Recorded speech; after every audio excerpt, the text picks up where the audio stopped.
राधा, थोड़ी सी चाय मिल सकती है क्या? जी चाचा जी, बस 5 मिनट दीजिए।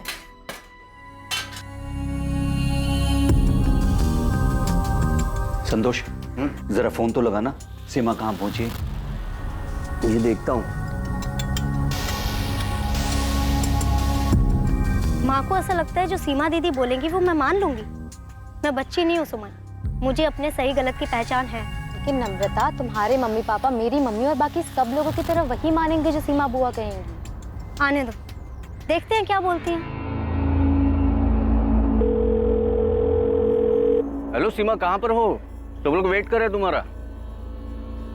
एक सहेली के घर पे कुछ काम था तो काम खत्म करके आ रही हूँ घर पे।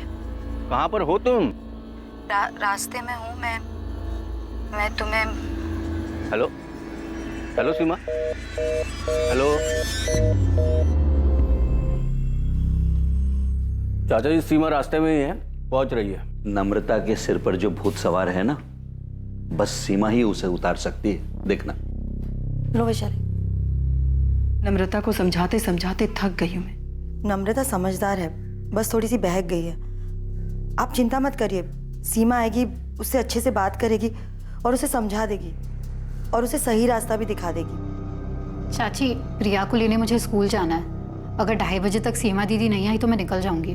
वैशाली, मैं ये कह रही थी कि तुम प्रिया को लेके ना स्कूल से सीधे यहीं आ जाना।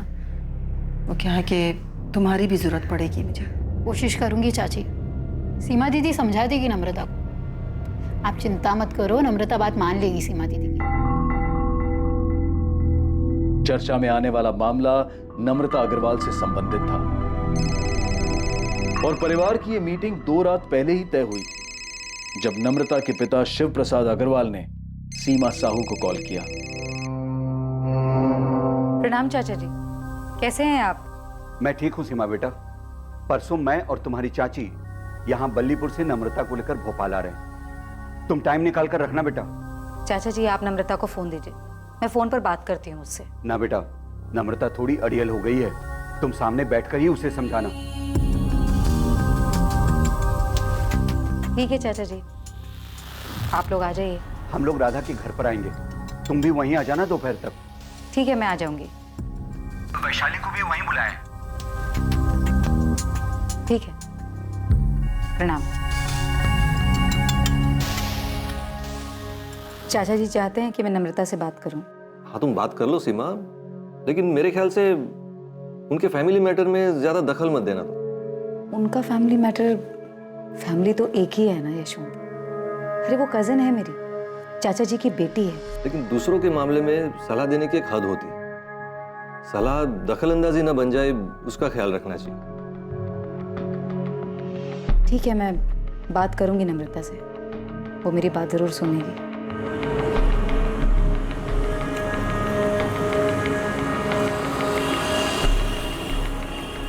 और 21 मार्च को शिव प्रसाद अग्रवाल और लता अग्रवाल अपनी बेटी नम्रता को लेकर सीमा के पास सलाह मशवरे के लिए भोपाल पहुंच गए। लगभग हर परिवार में एक ऐसा सदस्य होता है जो सबसे ज्यादा भरोसेमंद माना जाता है, जिसके पास सब अपनी परेशानी का हल ढूंढने के लिए जाते हैं। मुश्किल से मुश्किल घड़ी में भी जिसके पास हर जरूरी मामले का हल मिल जाता है। एक ऐसा सदस्य जिसके पास हर मसले पर कोई ना कोई सलाह और जरूरत पड़ने पर अपनी सलाह को मनवाने का अधिकार भी होता है। और इस परिवार की वो सदस्य है सीमा साहू। लेकिन 20 साल की नम्रता के साथ संकट की इस घड़ी में सीमा साहू नहीं है। सीमा साहू ने कहा था कि वो आएगी, लेकिन वो नहीं आई। मैं तो ऑफिस में हूँ संतोष, मेरी कुछ बात नहीं हुई सीमा से। यशवंत, मेरी 1 घंटे पहले सीमा से बात हुई थी, करीब 1:45 बजे। सीमा ने बोला था कि वो अपनी सहेली के यहाँ पे हैं और थोड़ी देर में पहुंच जाएगी। 3:15 बज गए हैं, अभी तक आई नहीं वो। उसका फोन भी बंद आ रहा है। मैं देखता हूँ संतोष, लेकिन मुझे पता नहीं सीमा किस सहेली के घर क्यों जाने वाली थी। ठीक है।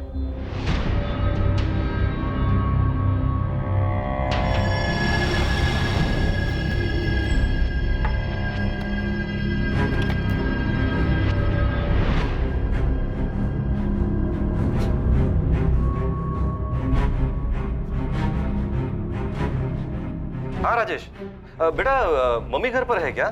नहीं पापा, यहाँ पर तो ताला लगा हुआ है। और अगर मम्मी राधा मामी के घर जाने वाली थी तो अभी घर वापस क्यों आती? जरा पड़ोस में पूछो, मम्मी कहीं किसी के घर कुछ काम से तो नहीं गई? ठीक है, मैं पूछता हूँ।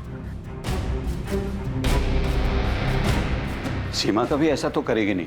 फोन तो अब भी बंद ही आ रहा है चाचा जी। संतोष, सीमा ने कुछ बताया था कि वो किस सहेली के यहाँ गई है? वो नहीं बताया था, अचानक उसने फोन काट दिया। पर सीमा ऐसा कभी नहीं करेगी। वो लेट भी होती है तो फोन करके बताती है हमेशा। हाँ, लेकिन यहाँ उसका फोन ही बंद है। संतोष, फिर से ट्राई करो। हो सकता है उसके फोन की बैटरी गई हो और वो फोन चार्ज कर रही हो।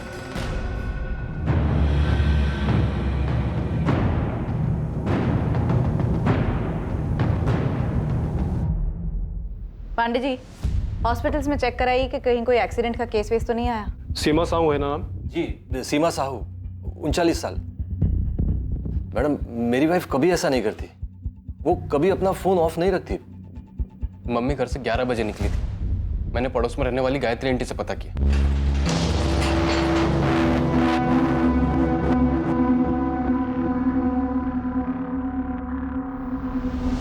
हॉस्पिटल्स में पता करते हैं।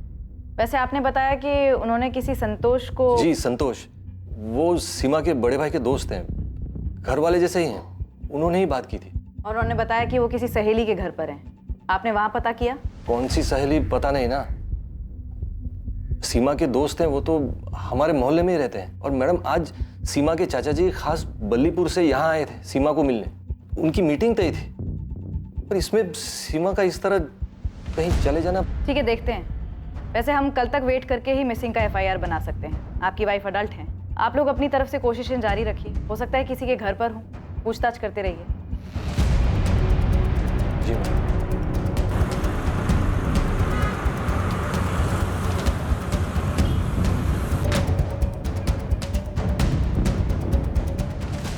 क्या कहा पुलिस ने? अभी तक 3 हॉस्पिटल में चेक कर लिया, कहीं कोई एक्सीडेंट का केस नहीं आया। चाचा जी, मैंने बहुत जगह पूछा, कहीं कोई रिक्शा विक्शा के एक्सीडेंट की खबर नहीं है। तो कहाँ गई होगी सीमा?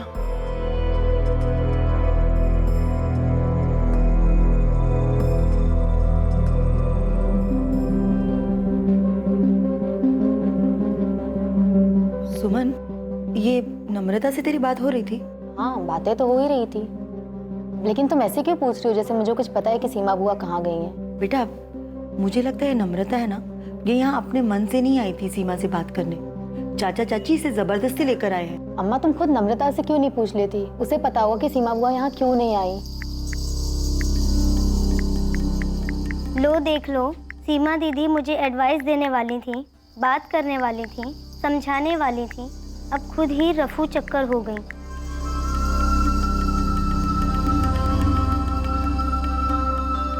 मैंने कहा था तुझसे नम्रता, जो होगा अच्छे के लिए ही होगा, टेंशन मत लेना।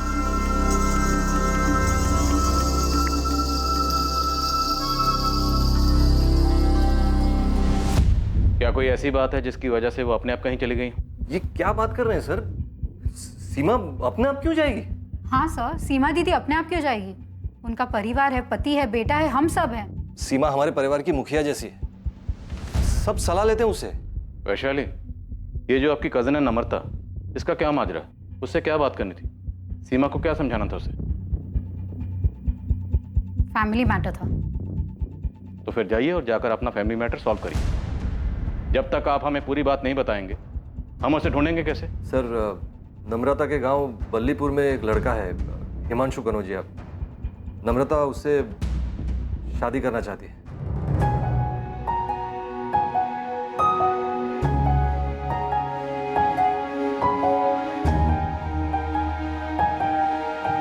नम्रता, वो है ना तुम्हारे पापा का मजदूर हरीलाल, बड़ी आंखें निकाल के देख रहा था मैं। पक्का वो पापा को जाके चुगली करेगा। तू एक काम कर, तू अपने मम्मी पापा को जाके खुद सामने से बोल दे। मैं भी माँ से बोल देता हूँ कि रिश्ता लेकर पहुँच जाए। हाँ ठीक है, मैं बोल देती हूँ कि मैं हिमांशु कनौजिया से प्यार करती हूँ। जैसे ये बात सुनकर तो मम्मी पापा खुशी से नाचने लगेंगे ना। अब नाचे या फिर तांडव करे, बताना तो पड़ेगा ना मेरी जान। पापा, मैं हिमांशु से शादी करूँ, आप चाहे हाँ कहें या ना। हमारी नाक कटवाएगी तो? नम्रता, इस पूरे जिले में हिमांशु कनौजिया ही मिला तुझे? हाँ, ऐसा कौन सा पहाड़ टूट गया माँ? हिमांशु काम करता है, मेहनत करता है, दिक्कत क्या है? वो हमसे थोड़ा नीचा है, यही दिक्कत है ना। मुझे इससे कोई दिक्कत नहीं। हम कहीं के नहीं रहेंगे बेटा, अगर तू उसके साथ ऐसी हरकत करेगी तो। सर नम्रता तो एक टांग पर खड़ी थी कि अगर खुशी खुशी उसकी शादी हिमांशु से नहीं करवाई गई ना तो हिमांशु के साथ भाग जाएगी। सर इसीलिए तो सीमा के चाचा जी नम्रता को यहाँ लेकर आए थे ताकि सीमा नम्रता से बात कर सके, उसको समझा सके। सर सीमा हमारी बड़ी बहन है, सब उनकी बात मानते हैं। वो दोपहर को 1:30 बजे हमारे भाभी राधा के घर आने वाली थी, जहाँ चाचा जी, चाची जी और नम्रता आए हुए थे। लेकिन ये कौन सी सहेली थी जहाँ आपकी पत्नी सीमा गई थी? यही नहीं पता ना सर, पता नहीं सर। चाचा जी बल्लीपुर से खास सीमा से मिलने यहाँ आए थे, 1:30 बजे मीटिंग तय हुई थी और ऐसे में सीमा कहीं और चली जाए किसी से मिलने, पता नहीं सर, कुछ समझ में नहीं आ रहा सर। और ये संतोष कौन है जिसने सीमा से फोन पे बात की थी? संतोष हमारे बड़े भाई शंकर भैया के अच्छे दोस्त हैं। शंकर भैया अब नहीं रहे, संतोष परिवार जैसे हैं हमारे लिए। सीमा ने संतोष से कहा कि वो अपनी एक सहेली के यहाँ गई थी। झूठ बोलेगी? सर झूठ क्यों बोलेगी सीमा? किस लिए?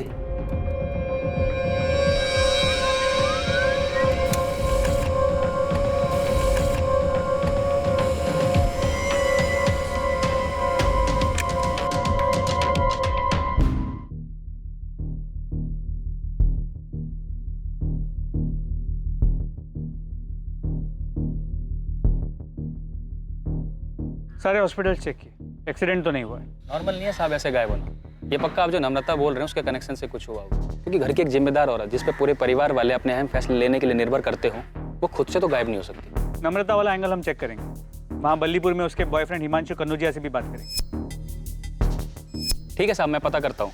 आप केवल सीमा के फोन के लास्ट लोकेशन मिल जाए तो मुझे इन्फॉर्म कर देना, उस एरिया में ढूंढने में आसानी होगी। कमाल कर रही हैं आप विशाली दीदी।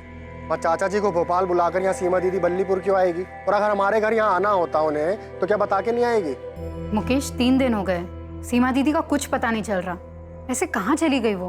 ये पक्का हिमांशु और नम्रता का किया कराया है। चाचा जी भी अजीब है, अगर नम्रता का ऐसा कुछ चल भी रहा था तो यहाँ आके हमसे बात नहीं की है, वहाँ सीधा भोपाल पहुँच गए। मुकेश अभी ये सब बात करने का टाइम नहीं है। दीदी गायब है, पहले उन्हें ढूंढना है। क्या हुआ, कुछ पता चला मुकेश? नहीं, बस सीमा दीदी का फोन अभी भी बंद आ रहा है।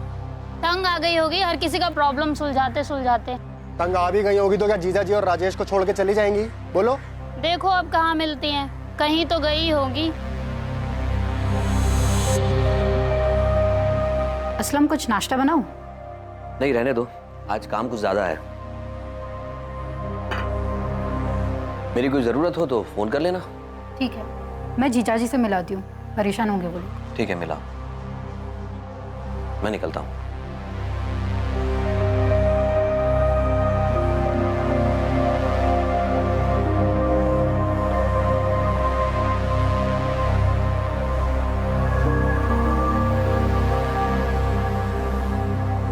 पापा, सीमा दीदी गायब होगी तो हिमांशु क्या कर सकता है? उसे वहां बल्लीपुर में पुलिस क्यों उठाने के लिए गई है?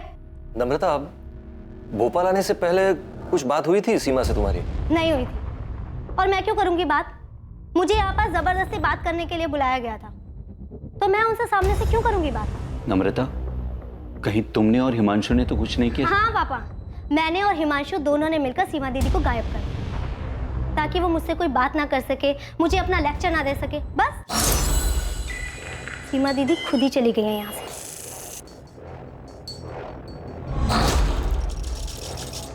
सर, सीमा साहू का फोन 21 मार्च को हाथी चौक एरिया में स्विच ऑफ हुआ। टाइम 1:49। कितने बजे के करीब ही संतोष ठाकुर की सीमा से फोन पर बात हुई? हेलो सीमा, कहाँ पर हो? तुम लोग वेट कर रहे हैं तुम्हारा। हाँ सर, संतोष से बात की मैंने। उसने बताया कि सीमा ने अचानक फोन काट दिया। उसने कहा था कि वो अपने किसी सहेली के यहाँ पे है। मैंने पूछा कितना टाइम लगेगा, तो सीमा बोल ही रही थी कि उसका फोन कट गया। आप खुद ही सुन लीजिए। हेलो सीमा, कहाँ पर हो? तुम लोग वेट कर रहे हैं तुम्हारा। एक सहेली के घर पे कुछ काम था तो काम खत्म करके आ रही हूँ घर पे। कहाँ पर हो तुम? रास्ते में हूँ मैं तुम्हें। हेलो हेलो सीमा, तुमने ये बातचीत रिकॉर्ड क्यों की? वो मेरा कॉल रिकॉर्डिंग हमेशा ऑन रहता है। संतोष से बातचीत के दौरान फोन कट हुआ और फिर स्विच ऑफ हुआ। लेकिन सर 21 मार्च को सिर्फ एक और ऐसा नंबर है जिससे सीमा के नंबर पर कॉल आया था। किसका नंबर है? असलम शेख का। हेलो, हाँ जी, वो सीमा दीदी हमारी पत्नी वैशाली की बड़ी बहन है। तुमने 21 मार्च की सुबह सीमा से बात की, जिस दिन वो लापता हुई? जी बात की थी हमने। तुम्हें सीमा के कहीं जाने या गायब होने की जानकारी है? उस दिन सीमा दीदी एक ही बात को लेकर बहुत परेशान थी। उनकी चचेरी बहन है नम्रता, उससे बात करके उनको कुछ समझाना था। हमारी पत्नी वैशाली ने हमसे फोन करके कहा था हम बात कर लें दीदी से, इसीलिए हमारी बात हुई थी सुबह 8 बजे। और कॉल रिकॉर्ड्स के हिसाब से भी असलम का फोन 8 बजे का ही। इस सीमा साहू के बारे में और पता करो, पूरा परिवार से सलाह लेते तो मतलब काफी समझदार और मैच्योर किस्म की लेडी, ऐसे तो कहीं नहीं जा सकती। कॉल रिकॉर्ड्स निकलाओ और देखो कि और किस किस से बात होती रही है। सीमा अपनी भाभी के घर जाने के लिए अपने घर से निकली थी। वो नम्रता और हिमांशु कनौजिया के रिश्ते के बारे में बात करने के लिए जा रही थी।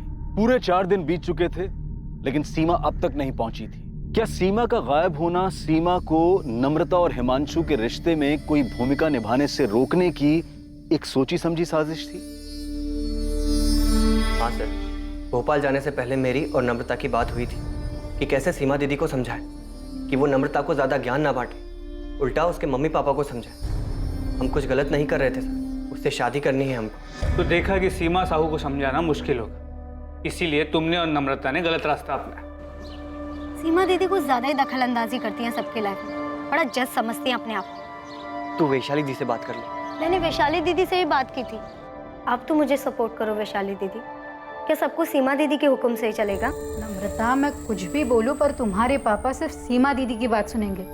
भोपाल आ रहे हैं सीमा दीदी से मिलने, तो बस समझ लो कि सीमा दीदी तुम्हें ही समझाने वाली कि तुम गलत कर रही हो। कोई कुछ भी कहे, शादी तो मैं हिमांशु से ही करने वाली हूँ, फिर चाहे वो सीमा दीदी हो या कोई और। बाहर में गई सीमा दीदी, चलो भाग चलते। नम्रता, मैं माँ को अकेले से छोड़कर नहीं जा सकता। तुम एक बार सीमा दी से बात कर लो, क्या पता जज साहिबा हमारे पक्ष में ही फैसला सुना दे। ऐसा हो ही नहीं सकता, मैं जानती हूँ उनको अच्छे से। फैमिली में अपना पावर दिखाना अच्छा लगता है उनको। गलत तब होता सर जब मैं नम्रता को भगा कर ले जाता, लेकिन मैं ऐसा नहीं करता क्योंकि बाद में बल्लीपुर में तकलीफ मेरी माँ झेलती। मैं शादी करना चाहता था सर, लेकिन आप जिस तरह से सवाल कर रहे हैं ऐसा लगता है जैसे मैंने कुछ किया है। तो मैं इतना बेवकूफ़ नहीं हूँ सर कि सीमा दीदी के साथ कुछ करता। तो नम्रता ने खुद से कुछ किया है? सर, उनके पूरे परिवार में सीमा दीदी का ही हुक्म चलता है। सब अपने छोटे बड़े मसले लेकर उनकी चौखट पर पहुंच जाते हैं। सारे फैसले सीमा दीदी ही करती है। अब किसी को ठेस पहुंची होगी सर उनके फैसले से। सर, मेरी और नम्रता की शादी की बात निकले अभी 1 महीना भी नहीं हुआ है। आपको लगता है कि हमने उनका मर्डर? हमने तो मर्डर की बात भी नहीं। लेकिन सर, आप ही ने कहा है कि सीमा दीदी को कुछ किया, तो कोई क्या करेगा सर? अगवा करके कोई ऐसे ही रखेगा क्या? तो मर्डर हुआ है उसका? अरे सर, आप तो मुझे ही चक्कर में फंसा रहे हैं सर। मैंने तो बस ऐसे ही कहा है। आज 4 दिन हो गए सर, कोई ऐसे ही थोड़ी चला जाता है। सीमा साहू का ऐसे अचानक गायब होना हर किसी की समझ से परे था। सीमा के चाचा शिव प्रसाद और चाची लता खुद को इस घटना के लिए जिम्मेदार मान रहे थे। कहीं इस सब के पीछे की वजह यह तो नहीं थी कि वो सीमा से अपनी बेटी के लिए सलाह मशवरा करना चाहते थे। परिवार के सभी लोग सीमा को अपनी शक्ति का स्रोत और सबसे विश्वसनीय मानते थे, लेकिन अब किसी को समझ में नहीं आ रहा था कि सीमा कहां चली गई और उसके साथ क्या हुआ।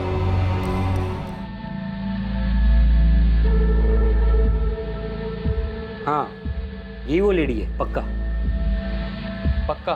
दोस्त, कितनी बार बोलूं? हाँ पक्का। हमारे होटल में सीसीटीवी कैमरा भी है। यही वो लेडी है जो 21 मार्च को आई थी।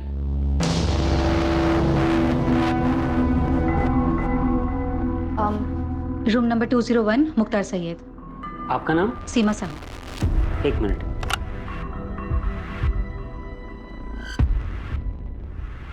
मुख्तार सैयद, ये कौन है? उस दिन सुबह ही चेक इन किए थे, बुजुर्ग आदमी थे। 21 मार्च को चेक इन किए थे और 22 मार्च की सुबह को चेकआउट कर दिए थे।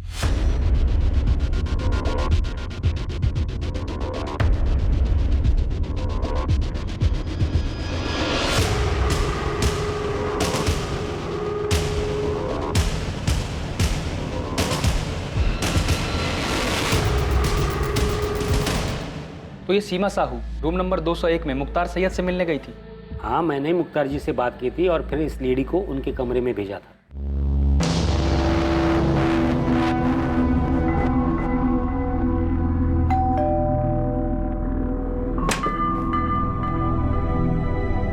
सीमा साहू जी आइए।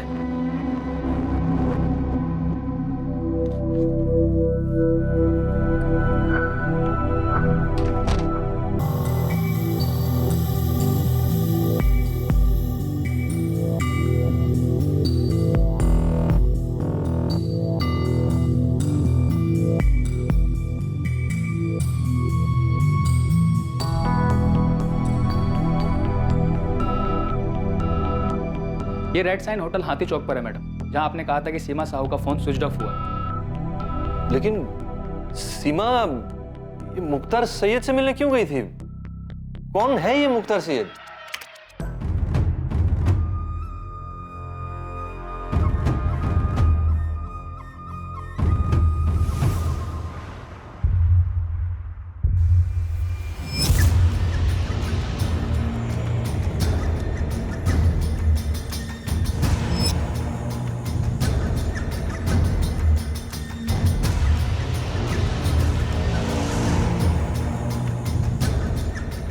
पता नहीं सर ये कौन है।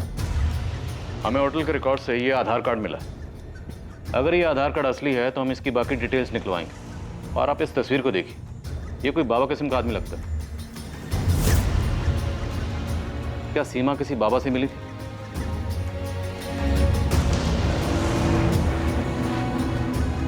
ये जो बुरी ताकतें हैं सीमा, हमें उन पर काबू पाना है। जो तुम्हारे मंसूबे पर बुरी नजर डाल रहे हैं, उन बुरी नजरों को हमें दूर करना है। हम सबको मिलकर इन बुरे प्रभावों पर वार करना है और इन नकारात्मक तत्वों को हमें मिटाना है।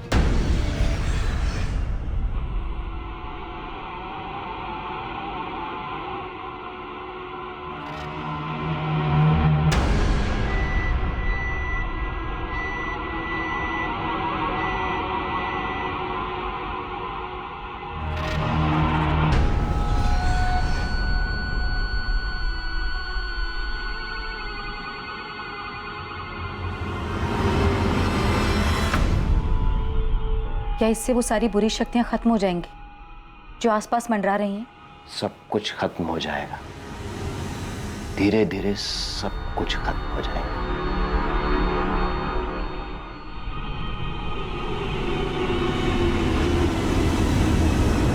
सारा बाबा बाबा की बातें कर रहे हैं, लेकिन सीमा ने कभी इन बातों पर विश्वास नहीं किया। सर ये मुख्तार सैयद है कौन?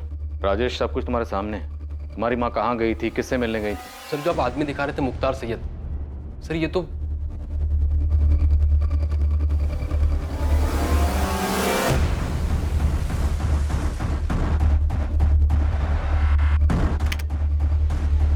ध्यान से देखिए सर, इस आदमी के चेहरे पे दाढ़ी मूंछ सब कुछ नकली लग रहा है। सर ये तो कोई ढोंगी है।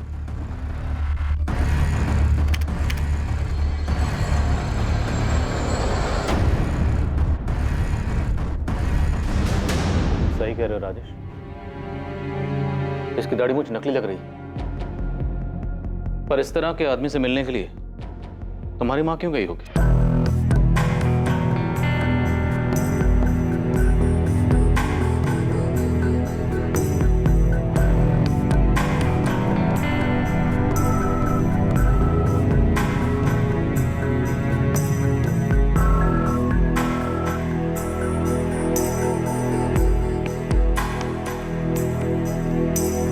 सीमा कभी किसी बाबा के पास नहीं गई। वो सिर्फ गुरु प्रमोद जी की प्रवचन सभा में जाती थी, वो भी हफ्ते में एक बार। मनुष्य को सब कुछ समय पर ही छोड़ देना चाहिए। समय आने पर सभी काम अपने आप होने लगते हैं। प्रकृति का चक्र भी समय के अनुसार ही चलता है। वैशाली, तुम्हारी बहन मुख्तार सैयद से क्यों मिली होगी? मुझे नहीं पता। मैं तो ये भी नहीं जानती कि ये कौन है और दीदी उस दिन वहां क्यों गई, जबकि उस दिन दीदी को नम्रता के मुद्दे को सुलझाना था। तुम्हें किसी पे शक?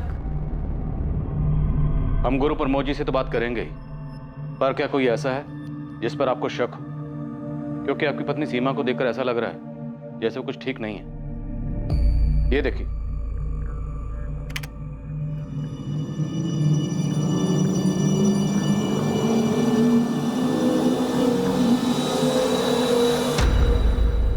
सीमा जिस तरह से चल रही है, ऐसा लग रहा है जैसे ये नशे में।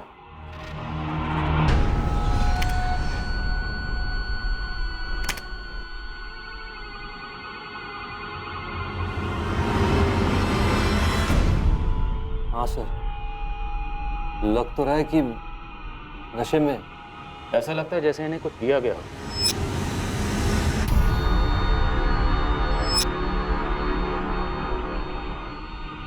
हाँ, ऐसा लग रहा है कि सीमा दीदी को किसी ने कोई नशीली चीज खिलाई पिलाई होगी। ऐसा ही लग रहा है। हमने उसकी आवाज़ भी सुनी। संतोष ने उसके साथ हुए कॉल को रिकॉर्ड कर लिया था। एक सहेली के घर पे कुछ काम था तो काम खत्म करके आ रही हूँ घर पे। कहाँ पर हो तुम? रास्ते में हूँ मैं तुम्हें। हेलो हेलो सीमा।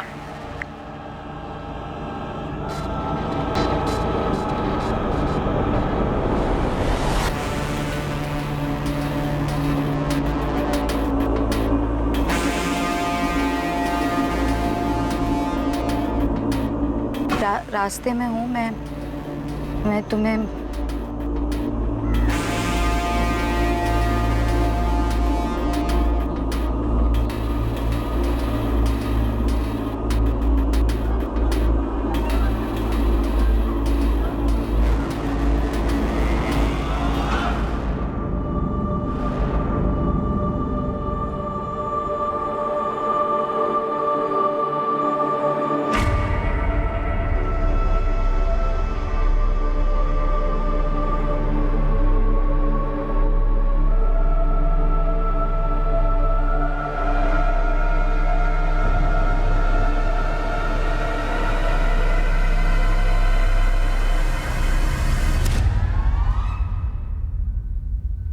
जीजा जी, ये संतोष ने कुछ किया है। संतोष ठाकुर? हाँ, उसने दीदी के साथ फोन पर की गई बात की रिकॉर्डिंग क्यों की? क्यों किया होगा उसने ऐसा? और ये सब कुछ मुकेश मामा ने किया है। उन्हीं का हाथ है इसमें। तुम्हारे मुकेश मामा जो बल्लीपुर में रहते हैं? हाँ। लालू तो इतनी ज्यादा छुट्टी लेगा, एक काम कर, तो हमेशा के लिए छुट्टी ले ले। मामा और मामी दोनों ने मिलकर किया है ये। लेकिन राजेश, तुम्हारी माँ मुख्तार सैयद से मिलने खुद गई हैं। जरूर मामा और मामी ने मिलकर कोई तिगड़म बैठाया है। मामा बहुत गुस्सा है मम्मी पे। जब खेत की सारी देखभाल मैं करता हूँ, अनाज की सारी बिक्री और सब कुछ मैं ही देखता हूँ, और उसमें से जो भी पैसा आता है तो इतना सारा पैसा मैं हर महीने राधा भाभी को क्यों दूं? मुकेश, क्योंकि वो अकेली हैं। उनके स्वर्गवासी पति शंकर भैया तुम्हारे, मेरे और वैशाली, हम तीनों के बड़े भाई थे। अरे इतनी समझ तो होनी चाहिए तुम में। अच्छा, तो मतलब मेहनत मुकेश करे और खाएं सब। अच्छा, मुझे अच्छी तरह पता था मुकेश की जुबान के पीछे ना शब्द तुम्हारे ठूसे हुए हैं। तो मतलब हम वहाँ गांव में बैठकर चक्की पीसते रहे और यहाँ शहर में सब मलाई खाएं। सीमा दीदी, क्यों ना मुकेश को ज्यादा हिस्सा। तुम बीच में मत बोलो। अरे घर हमारे पापा का है, खेत हमारे पापा का है, और मुकेश इस समय जो बात कर रहा है ना, घर और खेत बेचने वाली। तो क्या हमारा हक नहीं बनता गाँव छोड़कर शहर आकर एक बेहतर जिंदगी जीने की? बेशक शहर आओ, लेकिन खेत और घर बेच कर नहीं। मतलब हम अपनी जिंदगी गांव में बैठ के पिसवाएं और आप लोग यहाँ मजे से ठाट से रहो। जो भी हम खेत में मजदूरी करते हैं उसका हिस्सा सबको मिले, लेकिन एक फैसला नहीं कर सकते घर और खेत बेचने का। अरे मुकेश, खेत और घर में शंकर भैया तुम्हारा, मेरा और वैशाली का, हम सबका बराबर का हिस्सा है। हमारी शादी से पहले सब काम मुकेश ही संभालता आ रहा था और शादी के बाद हम दोनों मिलकर संभाल रहे हैं। हाँ, तो अब नहीं संभाला जा रहा है ना, तो छोड़ दो। वहां हम किसी और को लगा देंगे, माँ को अपने पास बुला लेंगे। तुम और मुकेश निकल जाओ इन सब के बीच से। सीमा, गुस्से पर काबू रखो। यशवंत, मुझे पता है मैं क्या कर रही हूँ और क्या बोल रही हूँ। अरे मुकेश को ये सारी चाबी चढ़ाने वाली ना ये चंचल है। अच्छा, मैंने चाबी चढ़ाई है? मतलब आज तक आप दोनों बहनें मिलके मुकेश को अपने अंगूठे के नीचे दबाकर चलती आई और आज जब मुकेश की जबान चलने लगी तो मैंने चाबी चढ़ाई। चंचल, तमीज में बात करो। अरे तुम भी डरपोक हो। ये सीमा दीदी आज तक अपनी मनमानी करती है और आगे भी अपनी चलाती रहेंगी। चंचल! अरे दीदी, आप भी इन्हीं के नीचे दबी हुई हैं। चल, चुप कर। चुप। मुकेश मामा और चंचल मामी के अंदर बहुत गुस्सा भरा मम्मी के लिए। तो तुम्हें लगता है मुख्तार सैयद उनका भेजा हुआ कोई बंदा हो सकता है? संतोष, हाँ हमें भी डाउट तो हुआ था कि संतोष ने कॉल रिकॉर्ड क्यों किया। जीजा जी मानने को तैयार नहीं है, लेकिन मैं कह रही हूँ ये संतोष की नज़र दीदी की तरफ मुझे कभी ठीक नहीं लगी। मुझे भी अजीब लग रहा है कि उसने आके दीदी का कॉल रिकॉर्ड क्यों किया। क्या हुआ था सीमा साहू के साथ? किसी को भी नहीं पता था कि सीमा मुख्तार सैयद से मिलने क्यों गई थी, और ना ही किसी को यह अंदाजा था कि वो ऐसा क्यों करेगी। हालांकि सीमा के बेटे राजेश को अपने मामा मुकेश और मामी चंचल पर शक था, और सीमा की बहन वैशाली सीमा के दोस्त संतोष ठाकुर को कटघरे में खड़ा कर रही थी। लेकिन मुख्तार सैयद का खुलासा सबके लिए चौंका देने वाला था। एड्रेस तो यही है सर, लेकिन मैं यहाँ 15 सालों से रहता हूँ। इदरीस खान नाम है मेरा। और सर मैंने आज तक किसी मुख्तार सैयद नाम के आदमी को यहाँ हुसैन नगर में न देखा है न सुना है। जरा ध्यान से देखिए, फोटो से भी पहचान में नहीं आ रहा। नहीं सर, चाहिए तो मस्जिद के इमाम साहब से भी पूछ के देखता हूँ, लेकिन ये एड्रेस मेरा ही है।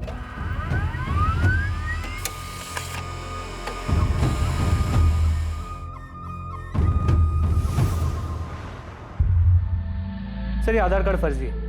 ये आधार कार्ड नंबर किसी और के नाम पे रजिस्टर्ड, इसका किसी भी मुख्तार सैयद नाम के आदमी के साथ दूर दूर तक कोई भी रिश्ता नहीं। सिम कार्ड 19 मार्च को खरीदा गया, लेकिन ना ही उससे कॉल कोई किया गया और ना ही कोई कॉल आया उस पर। यही वो नंबर है जिसकी डॉक्यूमेंटेशन के लिए आधार कार्ड इस्तेमाल हुआ? जी सर, लेकिन फर्जी है। पर ऐसे किसी भी फर्जी मुख्तार सैयद से मिलने के लिए सीमा साहू क्यों जाएगी? सर कोई तो वजह होगी। सीसीटीवी कैमरा में साफ दिख रहा है कि सीमा वहाँ मुख्तार से मिलने गई थी। अब वो खुद से गई थी या किसी के इशारे पे गई थी, पर वो वहाँ गई थी, तो कोई तो वजह होगी। ये आप बार बार क्यों पूछ रहे हो कि मैंने सीमा का कॉल रिकॉर्ड क्यों किया?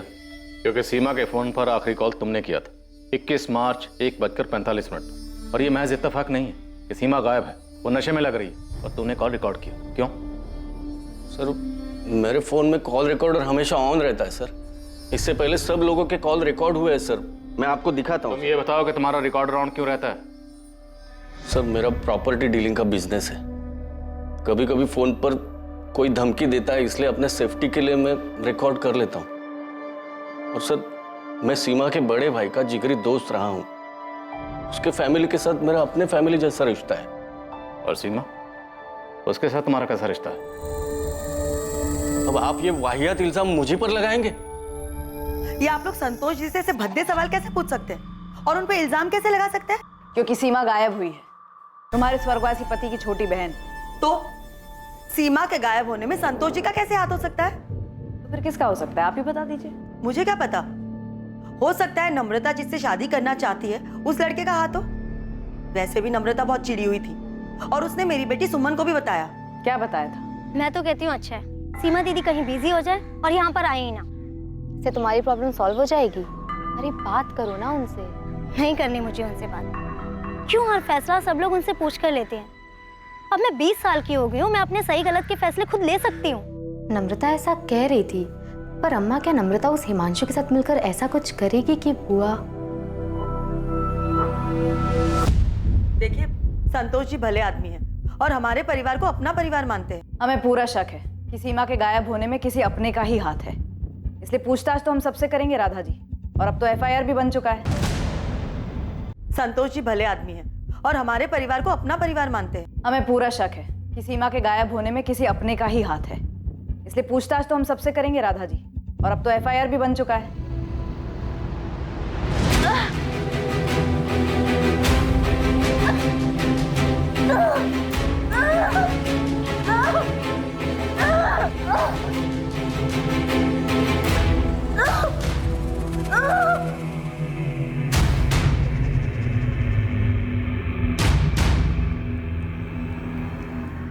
मैं क्यों अपनी दीदी के साथ कुछ करूंगा?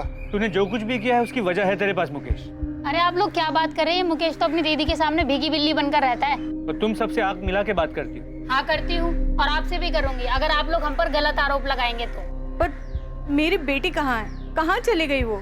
माँ जी पिछले 7 दिनों से हम भी उसे ढूंढने की कोशिश कर रहे हैं, लेकिन अब तक हम उसे ढूंढ नहीं पाए। और इसी सिलसिले में मुकेश और चंचल को पूछताछ के लिए ले जा रहे हैं। लेकिन सर 21 मार्च को मैं यहीं गाँव में था। और आपके पास सबूत क्या है कि मुकेश ने यहाँ गाँव में बैठकर कुछ कराया हो? सबूत तो फिलहाल हमारे पास तुम्हारे खिलाफ भी नहीं है, इसीलिए पूछताछ बोल रहा हूँ। अगर सबूत होता तो इतने प्यार से बात नहीं करता। आपको पक्का हमारा नाम यशवंत जीजा जी ने दिया होगा? दिया जिसने भी हो, वजह तुम्हारे पास थी मुकेश। वजह किसके पास नहीं है सर? सभी तो सीमा दीदी के थाक से थक चुके थे, खुद यशवंत जीजा जी भी। ये नहीं बताया उन्होंने? सीमा साहू की थाक से? तुम्हारी ये बड़ी बहन क्या कोई गैंग लीडर थी? गैंग लीडर का तो पता नहीं सर, लेकिन हम सब भाई बहन, उनका पति, उनका बेटा राजेश, सब पर उनकी धाक थी। घर में सबसे बड़ी थी वो, इसलिए पापा जी ने सारी कमान उनके हाथ में दे दी। सब पर राज चलाती थी वो। ये क्यों नहीं बताया यशवंत जीजा जी ने आपको? सीमा, कभी कभी तुम्हारा दूसरों की जिंदगी पर हावी होना दखल अंदाजी की हद तक चला जाता है। यशवंत, अगर मैं फैसले लेना बंद कर देती ना तो सबकी जिंदगी बिखर गई होती अब तक। ये तुम्हारी गलतफहमी है सीमा। दूसरों के बारे में फिक्र करना अच्छी बात है। लोग जब तुम्हारे पास सलाह मशवरा करने आते हैं वो अलग बात है, लेकिन जब तुम दूसरों की जिंदगी में सही गलत के फैसले लेने बैठ जाती हो ना, वो गलत है। यशवंत, जो इंसान फैसला लेता है ना, उसे सही गलत का पता नहीं होता। वो बस एक फैसला लेता है और उस एक फैसले को सही बनाने की कोशिश करता है, उसे सही दिशा देता है। मैं भी बस वही कर रही हूं। सीमा, हर एक का नजरिया तुम्हारे जैसा नहीं होता। तुम्हारा फैसला किसी के लिए गलत भी हो सकता है, और अगर कभी किसी को तुम्हारा फैसला ज्यादा गलत लग गया ना, तो वो कुछ बहुत गलत कर सकता है।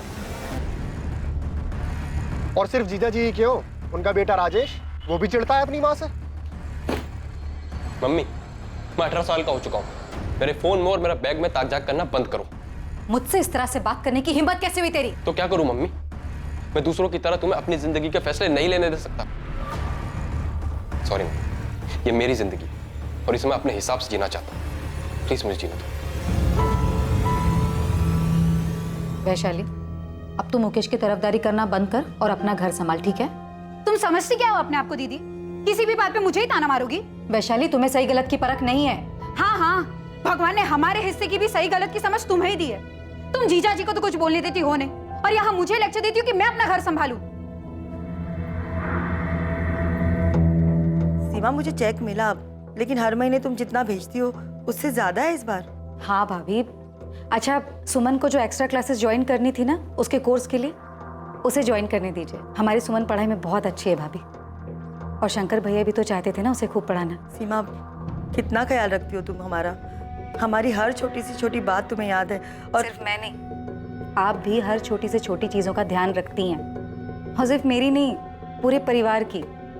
फिर मेरा भी तो इतना फर्ज बनता है ना। इतना प्यार दिया ना तुमने कि मुझे कभी उनकी कमी का। भाभी, आप हमारे ही परिवार का हिस्सा हैं। और सर लिख के ले लो, सिर्फ राधा भाभी हैं जो सीमा दीदी के गुणगान गाएंगी, क्योंकि जब उन्हें पैसे मिलते हैं तो वो आंख भी मूंद लेती है। किससे आंख मूंद लेती है राधा? वही जो चल रहा है सीमा दीदी और संतोष भैया के बीच।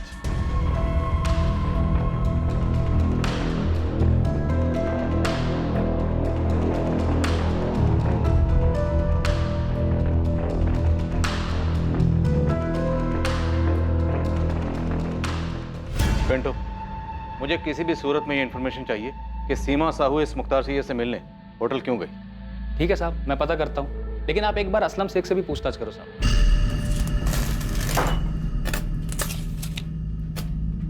हे हाशिम, इधर आ। ये दरवाजे का माप था ना तेरे पास बराबर, ये 4 इंच छोटा कैसे हो गया? असलम भाई, पहले माप देखो आप।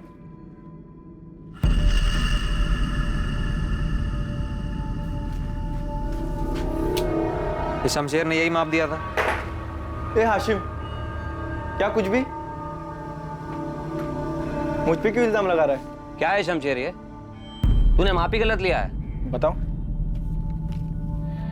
तो इस असलम शेख का नाम कहीं इसलिए तो नहीं ले रहा क्योंकि असलम शेख भी मुसलमान है और ये मुख्तार सैयद भी? नहीं साहब, क्या आप भी धर्म की बात को बीच में लेके आ रहे हो? मैंने असलम शेख का नाम इसलिए लिया है क्योंकि वैशाली उसकी दूसरी बीवी है, एक चिढ़ खाई हुई पहली बीवी है फौजिया। ए हाशिम, क्या कुछ भी? मुझ पे क्यों इल्जाम लगा रहा है? क्या है शमशेर ये? तूने माप ही गलत लिया है। बताओ।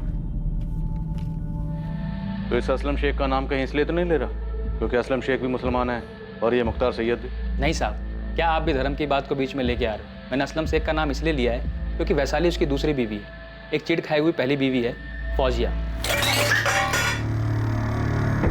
अगर खाने की चीज को दोबारा ऐसे फेंका ना तो 2 थप्पड़ लगाऊंगी। अब जाओ। खुद साफ करो, उठाकर प्लेट में रखो और खाओ। पापा भी तो ऐसी प्लेट फेंकते हैं। पापा जैसे बनोगे तुम? पापा जैसे बनोगे तुम? हाँ? तुम भी तो उनके जैसे मुझे मारती हो। वो तुम्हें मारते हैं और तुम मुझे मारती हो। साहब इस फैमिली में बहुत कुछ प्लास्टिक पेंट चढ़ा हुआ है। ये फौजिया नफरत करती थी वैशाली से और उससे भी ज्यादा सीमा साहू से, क्योंकि सीमा ने ही वैशाली और असलम शेख की शादी के लिए मंजूरी दी।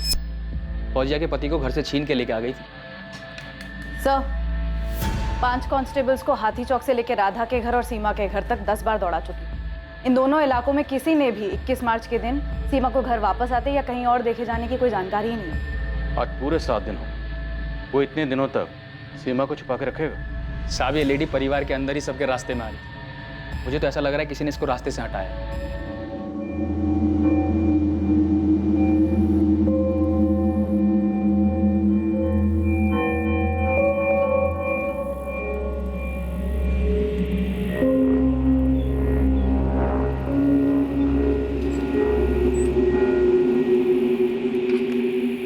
तुम्हें पता है मुकेश भैया और चंचल भाभी को पुलिस पकड़ के ले गई है। हाँ, और वहाँ भोपाल में भी काफी हलचल है। तेरे मम्मी पापा क्या बोल रहे हैं?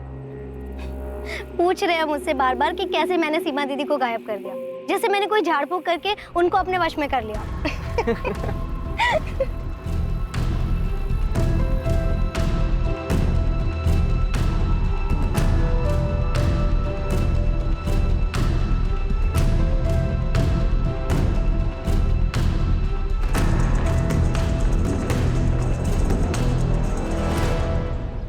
ईशा, हम दोनों को कोई भी अलग नहीं कर सकता, कोई भी नहीं।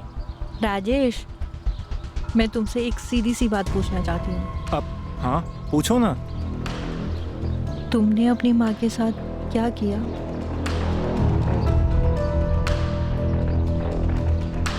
कभी कभी लगता है कि सीमा को ऐसे सब लोगों के लाइफ में घुसना नहीं चाहिए था। संतोष जी, आपको वो कॉल रिकॉर्डिंग डिलीट कर देनी चाहिए।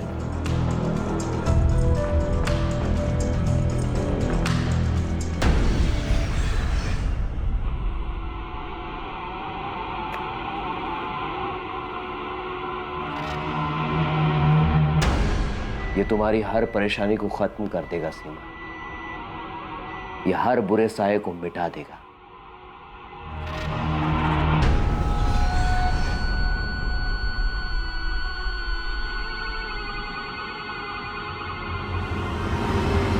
हमें सबसे अलग अलग पूछताछ करनी होगी सर। सबको कोई ना कोई शिकवा रहा है इस सीमा साहू से। सर, मुझे इस बात का डर है कि शायद हम सीमा साहू को जिंदा ना पाए।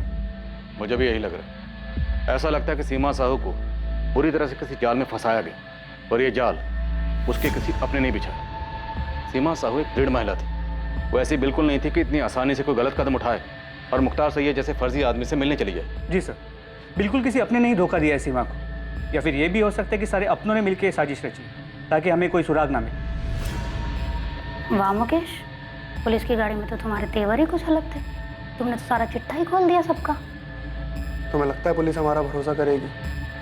यही तो प्रॉब्लम है ना तुम्हारे साथ। सीमा दीदी ने ना तुम्हें खुद पर ही भरोसा ना करने लायक बनाकर छोड़ा। अरे कॉन्फिडेंस दिखाओ, थोड़ा कॉन्फिडेंस।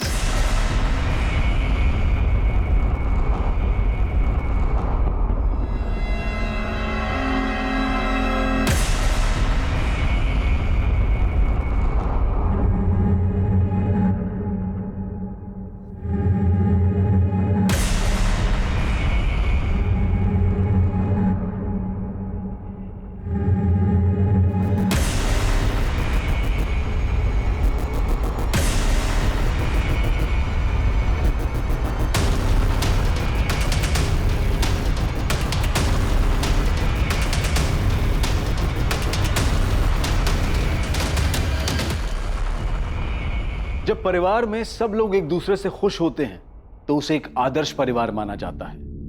लेकिन यह जरूरी नहीं है कि हकीकत हमेशा वही हो जो नजर आती है। एक दूसरे से मतभेद होना, गिले शिकवे होना, यह भी स्वाभाविक है। लेकिन कई बार ये गिले शिकवे दिल और दिमाग में लंबे वक्त तक घर कर जाते हैं। ये मनमुटाव अक्सर परिवार के उस सदस्य से होता है जो हमेशा परिवार के लिए फैसले लेता है, क्योंकि ये जरूरी नहीं है कि परिवार का हर सदस्य इन फैसलों से सहमत होता हो। सीमा साहू के परिवार का कौन सा सदस्य खफा था जिसने सीमा साहू के लिए जाल बिछाया? क्या ये एक ही सदस्य था या फिर हर किसी को सीमा से कोई गिला शिकवा था? इस वारदात के दोषी या दोषियों का खुलासा हम करेंगे कल रात 11 बजे इस केस के दूसरे और आखिरी भाग में।